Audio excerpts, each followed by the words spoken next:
Franz Bardon, one of the few great magicians and adepts of our time, was recalled to a different dimension on the 10th of July. Initiates would have expected this change of plane as a duty and not an unfamiliar event. But many of his students and readers of his works may have been touched by this initial painful and surprisingly inexplicable event. For this search, and for those interested in magic, and who might perhaps want to address Bardon's work in the future, I am permitted now to report more on the life and associations of this great magician, all of which is drawn from direct sources. By way of introduction, I can outline the following description of his general activity. Franz Bardon was known best during recent years to a wide audience of German occult circles through his magnificent works, The Way to True Initiation, The Practice of Magical Evocation, and The Key to the True Kabbalah.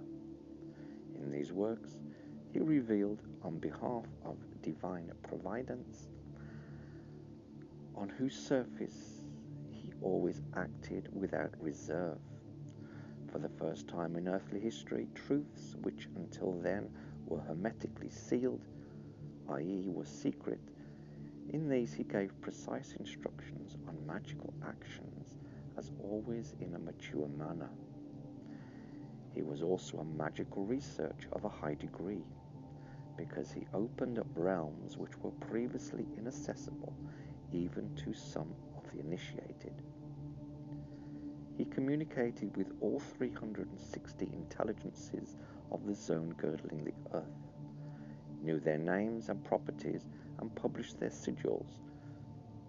But he also knew about the intelligences of other zones, the moon, Venus, sun spheres, etc., and wrote about them in detail.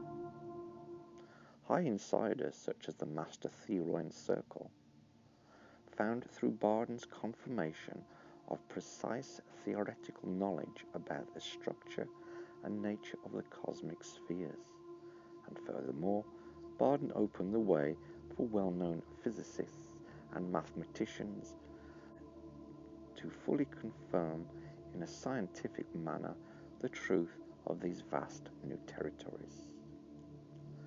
As far as I'm allowed to say here, I will now give some insights into the life and private particulars of the Master Bardon. Franz Bardon was born on the 1st of December 1909 in Czech-Opava.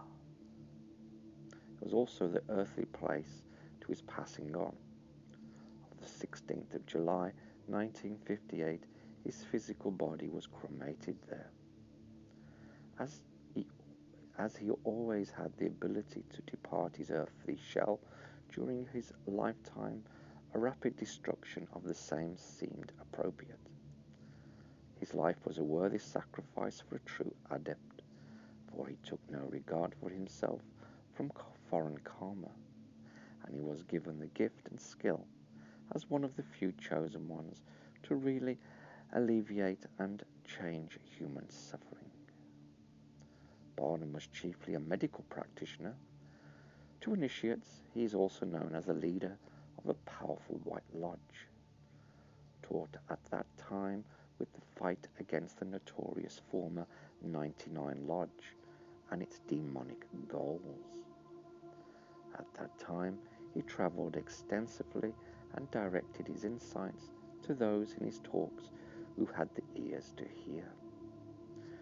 During the Hitler regime, Bardon suffered terribly, but escaped death because he had other missions to fulfill. Of his enormous skills, Hitler himself and some of his contemporaries had been convinced. After the war, he devoted himself exclusively to his healing work in his hometown, but soon he was to become known throughout the country. Bardon took only the most serious cases in treatment, which were, according to the view of other doctors, incurable, but he healed them. For example, 300 of the most seriously ill people from all over Czechoslovakia were his patients, suffering from epilepsy, mental illness, cancer, lupus, blood poisoning, and similar cruel diseases. He could also regenerate internal organs, in one case, growing a fresh lung. Such miracles and more. Bardon extended the life of the President Benes, who had been ill with cancer on his deathbed, by around 3 years more. By this act, Bardon also won the goodwill of the government of his country, and he then worked in Prague as a private consultant to high officials. Bardon was tolerated due to his achievements and his magical work, for he was never shut down due to political interference. His practice in his hometown was not abandoned, and he continued to treat the poor for free. Bardon was aware of all of his incarnations. His last 4 incarnations on earth are known. Then in this incarnation, he took, with the consent of divine providence and the person concerned, the body of a young man, and at the age of 18 years old, in Germany, Bardon was known under the name Frabeto. He also possessed the Philosopher's Stone, and had perhaps the most perfect alchemical laboratory in the world.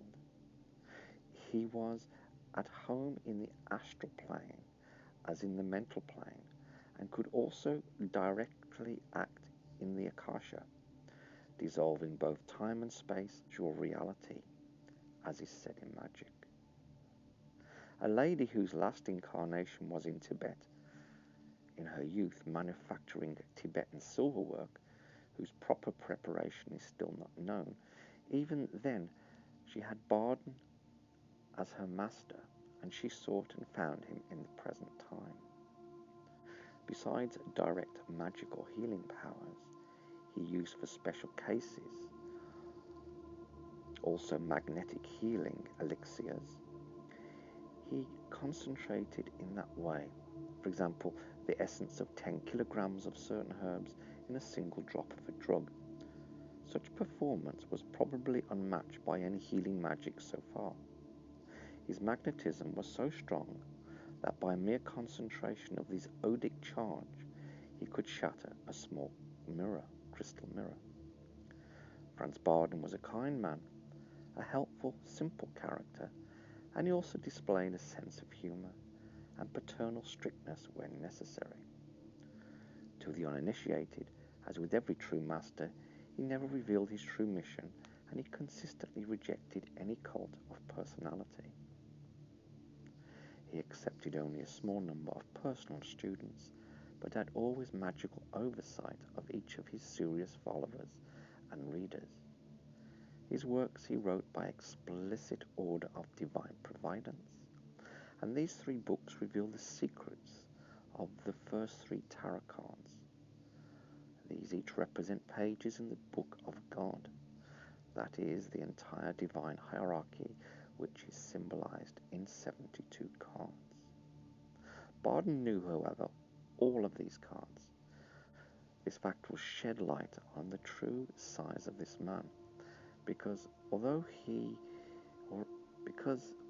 the master of the first 3 tarot cards, that his present station is a true adept above space, time.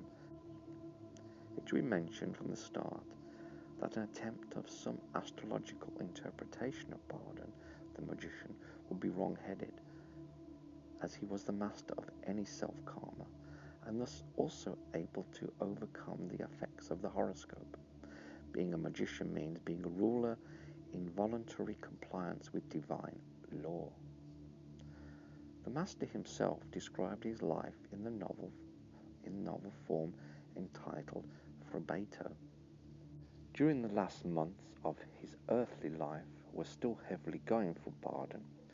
At the behest of the divine providence, he still took up the karma of many people.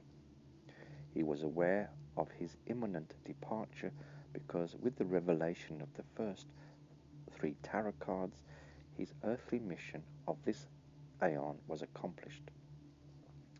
For he who lives and acts within the spirit of Bardon's works is rightly regarded as a pioneer in the dawn of the new era of synthesis, the appearance of union with the divine order, to his recall and passed over to those planes that constitute his true home. From there he continues to work, voluntary servant of his high mission, and is also still connected to his loyal friends, students, and readers everywhere.